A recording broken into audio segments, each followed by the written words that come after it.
years and has worked with our office over the past number of years.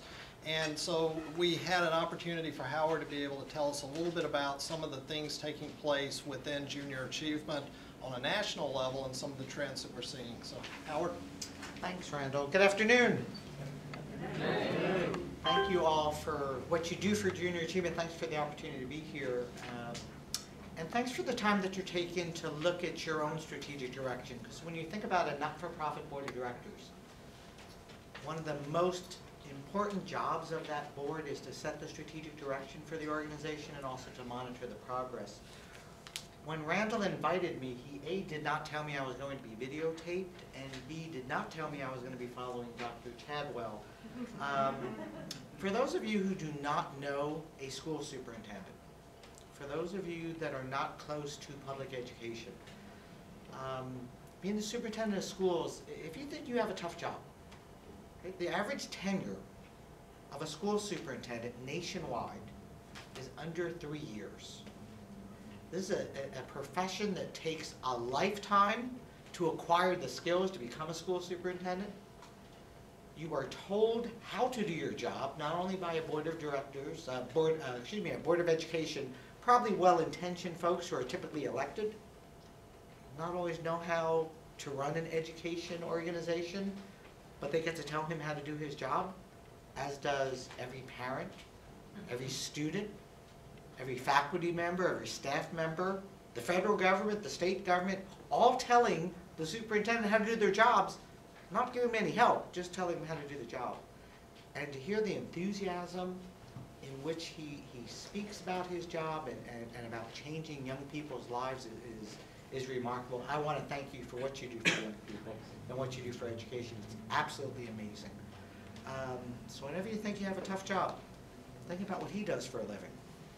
And like I said, average tenure for a school superintendent, under 3 years. It's amazing. And they only have to be available 7 days a week, 24 hours a day, 52 weeks a year. It's kind of being on vacation all the time, isn't it? But thank you for what you do. Randall asked me to chat with you all a little bit about the JUSA strategic planning process, where we are at nationwide, some of the things that we're looking at that can help guide you as you've started this process locally. I'm also going to be sitting in tomorrow with the education feedback group that you all are having, so I can take some of that information back for part of our planning purposes as well. Brief history of strategic planning and junior achievement, probably not unlike a lot of your companies. When Randall and I started junior achievement back in the dark ages, 30 years ago, it wasn't uncommon for boards of directors to put together 10-year strategic plans. 10-year strategic plan, could you imagine that? Then it kind of shifted to 5 years and kind of shifted to 3-year plans. And for a while in junior achievement, we would assemble this massive group of people, field folks, board folks. Typically the field folks were those folks that complain the most to us, you know, because you have the perception that if you get the loudmouths on board with you, the plan becomes easy, and create these voluminous plans that look beautiful with all these lovely charts and graphs, and they came in a 3-ring binder and they sat on shelves. They never got looked at. Looked good, just never got implemented and executed. About 4 years ago, as we started repositioning Junior Achievement USA as an independent entity, we said we need field involvement, we need local board folks involved, we need national board folks involved. And we went to a different format. We started with a very small group of individuals to come up with what I call a strategic planning framework, kind of setting the direction, setting the big goals and objectives of the organization. And then using small work teams, implementation teams, to develop the strategies and the tactical action teams. And for those of you that are not aware, Randall co-chaired one of those plans in the most recent planning cycle that ended last June. That plan was really more foundational. It talked about things like JUSA. It talked about things such as operating agreements and performance standards. For the first time in the history of our organization, we created performance standards that we hold local areas accountable for. So as we were shifting from the end of that 3-year planning cycle into the new one, we purposefully started obviously with an internal scan. What does our organization look like? What are the strengths and weaknesses? What are the trends that are implemented, that are impacting junior achievement nationwide? But we also want to take an external view. What are some of those external forces that are impacting junior achievement and its ability to deliver its mission? Dr. Chadwell talked about some of those forces that impact just his one school district and school districts within the state of Texas. But those types of factors that increase and impact junior achievement nationwide. So we created a very lengthy external scan. I think Randall shared with you all an executive summary. For those of you that have insomnia, there is a 72-page full external scan available. I don't know if you've shared that with everybody yet.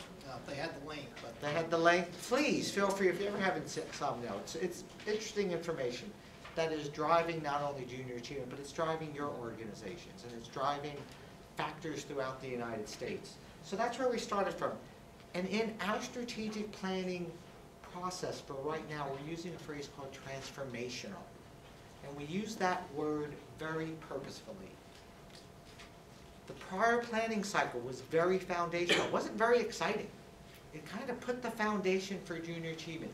These next 3 years are talking about some significant transformational trends that are driven by these external factors that are impacting not only junior achievement, it's impacting your jobs every day, it's impacting your ability to serve as board members within junior achievement, it's impacting our staff's lives.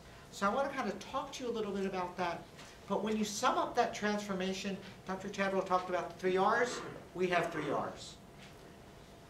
It's about relevance of our organization. It's about the relevance of junior achievement in the 21st century. How can we continue to provide quality programming to our school partners, given all the constraints that they're dealing with? How do we ensure the relevance of junior achievement today with young people who learn very differently than when you and I were growing up? And then how do we maintain the relevance of our organization with our partners, our key stakeholders, our donors, our volunteers, our education partners? So one of the R's is relevance. We have that in common. The other R that this plan talks about is resources. As Dr. Chadwell said, sometimes it always comes down to money. There's never going to be enough money. There'll never be enough money for the school district. There'll never be enough money for junior achievement. You give us money, we'll figure out a way of spending it. Okay? But the resources that we're talking about in junior achievement or in this transformation is looking not only how we currently offer programming, but how we might be offering programming in the future. How what we refer to as this digital society that young people learn in every day, how might we be able to harness that to augment our current programming offering? Notice that I said augment. I don't see this digital strategy or this digitalization to replace what junior achievement is as we currently know it. But it's an evolution of utilizing digital and technology to not only enhance our programs, but in the delivery of our programs, and why we're all here is to help young people succeed. And the third R is one of realignment. This new learning that young people need, this new learning that young people use, requires skill sets and competencies that our current staff, both at headquarters and in the field, we may not have. So this strategic plan that Junior Achievement Nationwide is working on really focuses on those 3 R's. Relevance of our programs and our organization to our stakeholders, resources needed to drive that, and then the realignment of the staff, of the competencies and the skills that we need as staff folks to be able to be partners in delivering what we're doing. What are some of the drivers of this transformation, if you will? We hear a lot today about 21st century learning skills. 21st century learning. And to us, we talk about critical thinking and problem solving. We talk about creativity and innovation. We talk about collaboration and communications. A lot of junior achievement programs take advantage of this. We need to do it more and we need to do it better. You heard Dr. Chadwell talk about student impact.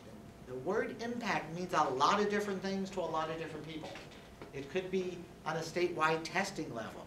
It could be telling those stories on how we change children's lives every day. That's what he does in his school district. That's what we do in junior achievement.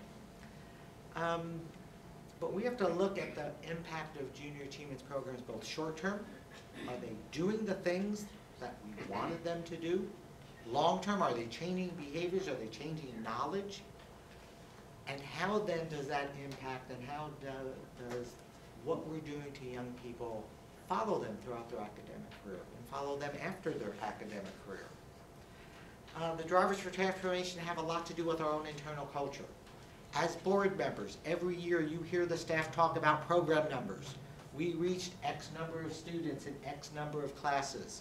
Sometimes you hear the words contact hours. Contact hours is a surrogate measure that we use in junior achievement. In the evaluation world, there is something that's called effect size. An effect size has to do with the longer one does something, the more that person gains from that experience. So in junior achievement, sometimes we use that term called contact hours. It's basically how many hours of instruction a young person has, and we multiply that by the number of young people that are in our programs. I don't foresee, quite honestly, us ever not counting students, not counting contact hours or contacting classes, but I see in our future that that metric isn't the driving force. But you go to a junior achievement conference and Randall meets a new area president, the first question that person asks Randall, where are you from and? How many kids do you reach? How many kids do you reach? And you go to a board and they talk about their J experience and they say, we're reaching, how many students, Dean? Come on. He just said it. 28,000. Right? That's what we talk about. But this transformation is going to go beyond just counting students. One of the factors being taken into consideration during this strategic planning cycle is something that we refer to as an education blueprint. How our programs are created, why our programs are being created, how are our programs being delivered. We've recently hired a new chief academic officer who actually started in October. Very interesting background. She is a certified school superintendent. She was a public school teacher, and then got into distance learning, and then got into what is referred to as blending learning. Blending learning, that combination of computer knowledge, face-to-face instruction, digital instruction. And what fascinated me most about her background was how she got into education in the first place. She actually started her professional life in the Chamber of Commerce industry. Her father was a Chamber of Commerce executive, and when she got out of college, that's what she did. And then when she started having children, one of her children had a learning disability. And she didn't necessarily agree with how the education system was working where she raised her kids, so she got involved. She became a teacher. She made a difference, and that's how she's changed her career path. Very, very fascinating. She started in October. We will have this education blueprint finished in the March time frame. That doesn't mean you stop your strategic planning efforts, but this will kind of look at how do we channel all the good that is currently in junior achievement with all these possibilities that are out there, and where will we be heading in the next 3 years.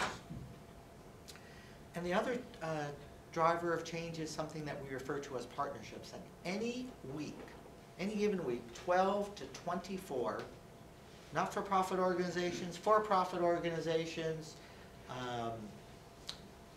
government organizations, you name it, come to JUSA. We have the great program for you. We have the great solution for you. We have the great partnership for you. Because quite honestly, and what you might not understand as board members as you struggle with fundraising and recruiting those volunteers, and you know that it's hard, quite honestly, we're the envy of a lot of not-for-profits because of our network, our nationwide ability to get programs into the school system. We're the envy of a lot of not-for-profits because of the corporate support that we have. But because we do have that support, because we do have that broad network of being able to deliver programs in the school system, we're very careful who we do partner with. Because when we partner with other organizations, that's our credibility on the line. And schools let us in, as Dr. Chadwell said, because we make a positive difference and we can help. So we can't just align ourselves with any organization. So that's kind of some of the drivers of this transformation. As board members, you know that junior achievement programs currently are all developed under the guidelines of 3 pillars: financial literacy, workforce readiness, and entrepreneurship. Yet there's a lot of societal issues that, because of the work that we do in junior achievement, our programs reach out to. You hear a lot in the media about the dropout issue, as Randall likes the positive phrase, high school completion. You hear a lot about dropout. You hear a lot about how it's measured. As business folks, it's one of the biggest concerns that you all have. As educators, it's one of the biggest concerns they have. There are things that junior achievement does that has been identified through the Bill and Melinda Gates Foundation. They did a huge study on why students drop out and what are those factors that drive dropout. And there's about 22 different factors that influences a young person's decision to drop out of school. There are certain things that junior achievement does, providing that role model to the student, providing those hands-on activities, providing the relevance, the connection between what they're learning in school and their life after school. Those are things that impact a young person's decision to drop out of school. We've also worked with a group called the Bridgespan Group to do a study of how our programs factored with these 22 components, where are we best suited to make a difference. I am not here to tell you that junior achievement is the solution to high school completion. There is not an organization, there is not anybody in this nation in and of themselves that can fix this. But we do have a role in that, and that's a role that we should be exploiting. Financial literacy, obviously a big driver, something you hear all the time in the media. The workplace skill gaps you hear all the time. Entrepreneurship. When you think about what junior achievement does, with our focus on entrepreneurship, the single greatest way to fix an ailing economy is to add jobs. The quickest way to add jobs is through entrepreneurship and entrepreneurism. And so we do that in our organization, and we're also looking at reinventing our what we believe is our flagship program, the J Company program. I don't know how many of you were in the company program. Maybe you were volunteers for it. You remember that student coming to your door, knocking on the door to sell the product. People don't go door to door to sell products anymore, right? We have a very nice program that's centered in 1960 business model that has one of the greatest impacts on young people, but that has to be modernized. So some things that we're trying to do, that we are doing right now to improve that program. So rather than door-to-door selling of that product, we have a partnership with eBay. There will be an eBay site where students and people can go to buy and sell JA products. We have a partnership with Intuit. For those of you that are not familiar with the company Intuit, they brought you QuickBooks, where instead of junior achievement students learning pencil and paper dual entry accounting, they will do this online. These are ways that will modernize and make more relevant our program offering. Interestingly enough, we in junior achievement, we've really struggled trying to attract high-tech companies to get engaged with us, because they look at us as we're kind of old-fashioned. Yet here's 2 examples where 2 high-tech companies saw this opportunity. And a little antidote, when we were starting out this redesign of the company program, we brought together a group of entrepreneurs to Washington, D.C. We had folks from the Small Business Administration, the Council on Competitiveness, and my boss, who was a J8 kid some, I don't know, 40 years ago, brings out the J8 program kit, and he plops it on the door because he on the table. He wanted to show these entrepreneurs, you know, this is what we do. And when they stopped laughing, he then started talking to them about the J8 company, about selling shares of stock, and started laughing some more. And the research and development of products and strategic plans, and they just had a really good time laughing at this because that's not how entrepreneurs think. That's not how entrepreneurs do their jobs. So we're using entrepreneurs in the reemergence of this program as well. Trends and challenges in philanthropy and funding. Foundations. Foundations are always looking at grantees to prove what they say they do, they're doing. What's the evaluation? What's the results? We have over the last 5 years, we've evaluated 90% of all of our programs. There's different types of evaluations. There's formative evaluations, there's summative evaluations, there's longitudinal evaluations. We evaluate our programs on a regular basis. But what your local foundations might be saying is these national statistics are okay, but I want to know what we're doing right here in Fort Worth. So think about that as you are positioning your strategic plan. How can you measure what you're doing right here? We can do it nationwide. We need to do more of it. We need to do more longitudinal studies. But your local foundations, they want to know what you're doing right here, what impact you're doing. Companies that support junior achievement, they want to not only make sure that junior achievement aligns with their philanthropic causes, companies want more and more branding opportunities. They want their name recognition. Yet we're dealing in public education where we're very careful on which of those companies we'll highlight. The student tracking. One of the things that is a challenge to track students long term is something called privacy laws. And how can we track a student who starts in kindergarten, who may change schools, may change school districts, may change states, and track that ability? One way that is possible is as we look at things that are done more online, that students might register for, we would have access to them because they voluntarily would participate in these programs with parental permission, of course. But these are things that we're struggling with that we need to get better at, and we need to find the answers at, so we can assist the local offices as well. Partnerships are back up here because two partnerships that we have established that I do want to make you aware of. One is with a nationwide organization you probably heard of called Teach for America. We're partnering with these folks for a couple of reasons. One is potential volunteers, but for potential staff folks. The other organization that you've probably heard is the Boys and Girls Club. I had the privilege of serving on a nationwide task force that the Boys and Girls Club put together.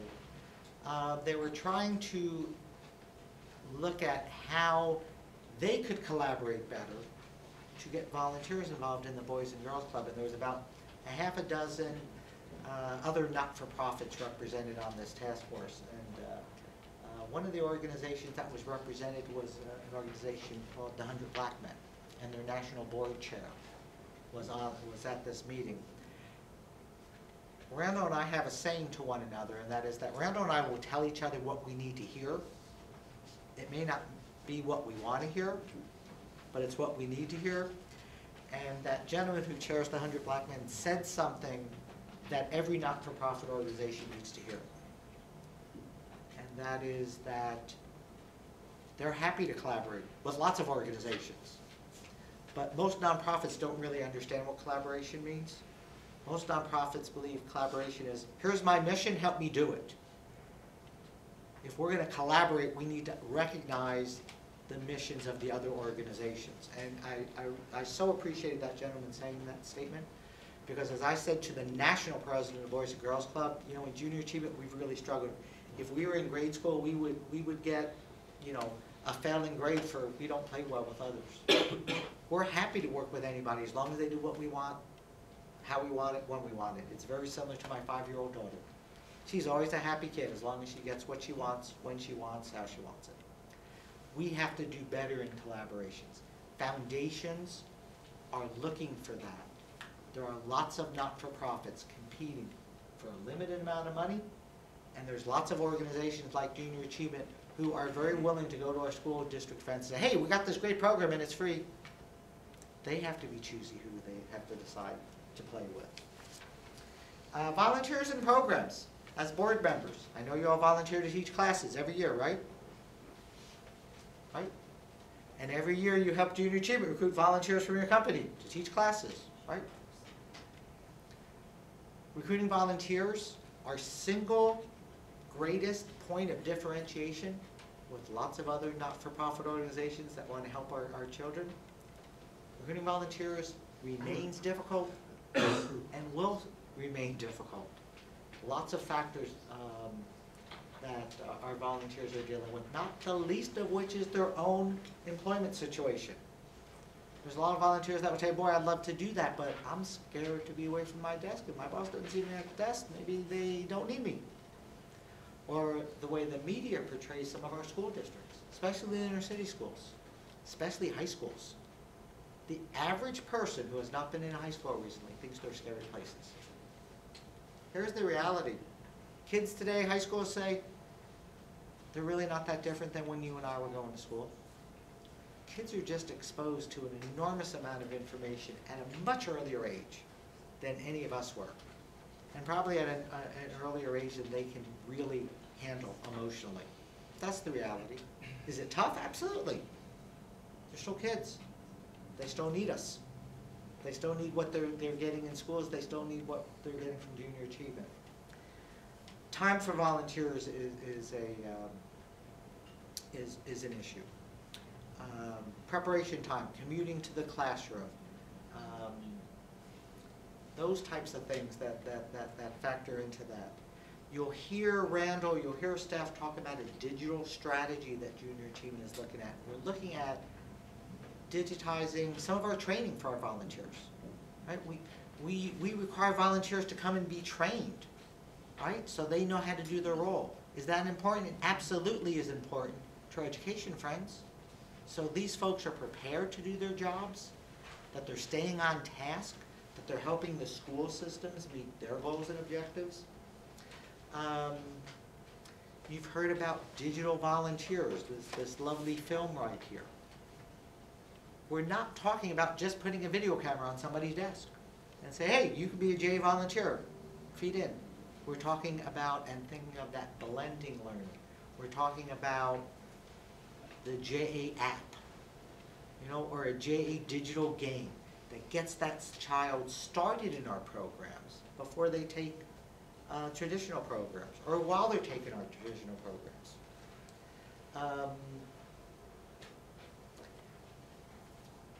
So you're going to hear this thing called the blended learning. Dr. Chadwell said it all as far as the challenges with Blackboard space. Standardized testing, budget cuts, teacher time impact our programs. We need to be relevant to our schools. We need to show them how we are not taking away precious class time, but enhancing it and helping them meet their goals and objectives.